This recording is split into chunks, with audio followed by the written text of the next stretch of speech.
మన జీవితాన్ని మనం జ్ఞాపకం చేసుకుంటే మనం చిదరించుకుంటామని అసహించుకుంటాం. మన బతుకు బయట పెడితే మనల్ని గౌరవించే వాళ్ళందరూ ముఖాన్ని ఉమ్మేసిపోతారు. పైకి గంభీరంగా కనపడుతున్నావు, బయటికి మంచిగా కనపడుతున్నావు. నీ గుండె ఎంత రోత కలిగిందో, ఎంత నీచమైందో, నీ ఆలోచనలు ఎంత భయంకరంగా ఉంటాయో అవన్నీ కనుక డిస్ప్లే చేసావంటే అసలు నీ ముఖమే చూడడం ఇంకొకడం, నిన్ను నీవే చూసుకోలేవు అసలు. ఇక అలాంటి మనల్ని క్షమించాడు ప్రభు, సహించాడు ప్రభు, కడిగేశాడు, నూతన సృష్టిగా చేశాడు.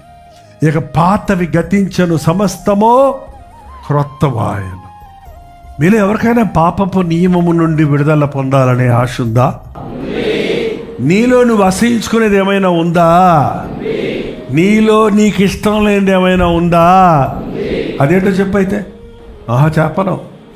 చెప్పకుండా విడుదల లేదు. మన పాపములు మనము ఒప్పుకొడిన ఎడల, చెప్పుకొడిన ఎడల దేవునికి అప్పుడు విడుదల ఉంది. ఆటోమేటిక్గా రాదు. అది విడుదల ఉందంటే యేసు రక్తంలో అందరికీ ఎందుకు రాదు?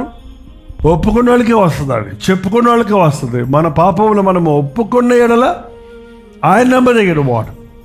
Just to confess, it's not to expensive ఏం కాదు. దానికి డబ్బులు కట్టక్కర్లేదు, అదేం తిప్పలబడక్కర్లేదు, అదే కిందపడి దొరలక్కర్లేదు, అది దగ్గర గంతులు వేయక్కర్లేదు, అది గుండెలు బాదుకోక్కర్లేదు. జస్ట్ విత్ సిన్సియారిటీ, నీ పూర్ణ హృదయంతో, నాయన నేను దోషం చేశానని నన్ను క్షమించు అన్న మరుక్షణంలో నువ్వు క్షమించబడుతున్నావు.